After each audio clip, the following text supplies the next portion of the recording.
नमस्कार, माझे नाव आराध्या संभाजी भोसले। आज मी तुम्हाला आई या विषयावर काही 4 शब्द सांगणार आहे।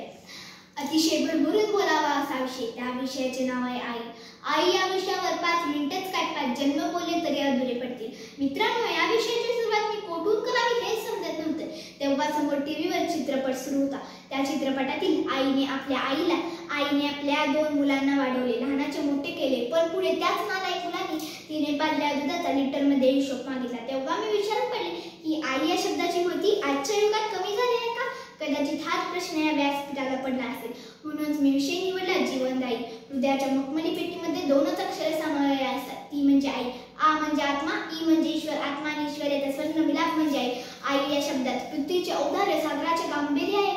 आई म्हणजे ममतेचा विशाल सागर, आई म्हणजे वात्सल्य मूर्ती। म्हणूनच कवी माधव झुले म्हणतात, प्रेम स्वरूप आई, वात्सल्य सिंधू आई, बोलाव तुझा आता मी कोणत्या उपाय।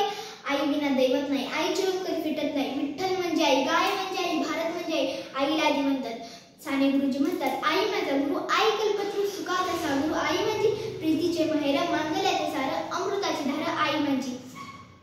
आई हा आपला पहिला गुरु शिवाय ज्ञान नाही। बोबडे बोल शिकवण्याचा पहिला श्री गणेश आईच तर करते। सत्याचे महत्त्व गांधींच्या मनावर त्यांच्या आईनेच बिंबवले। विनोबा आपल्या आईमुळेच मोठे झाले। शिवाजी महाराजांना घडवले ते जिजामातेने।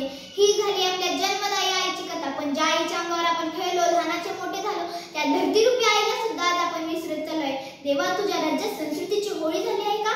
सुखात स्वतःचे श्रेष्ठत्व सांगण्या युगात आज आई सुद्धा भान झाली आहे का? हे जरी खरं असले तरी भुलेन मी माझ्या कीर्तीला, भुलेन मी माझ्या सर्वस्वाला, पण मी कधी भुलणार नाही माझ्या गुरुरूपी आईला। स्मशाच्या राखेतून फुल होऊन फुलणारी आई। आई म्हणजे बाळाच्या मृदू, आई म्हणजे बाळाची बात जनाई ढाल, आई म्हणजे बाळाच्या मृदू कोमल पायातली नाळ। हम दो हमारे दूध आईला ना थारा आहे का इथल्या घराला 5वा कोपरा। घासोटी जमलेल्या मुलांना उपाशी राहून 2 घासासाठी मुली तिला घेतात वाटून। हे विश्वाच्या निर्मात्या, माझ्यासाठी एवढंच कर। वृद्धत्वाच्या फेऱ्यातून आईला मात्र वजा कर, आईला मात्र वजा कर। धन्यवाद। मातृदेव भव।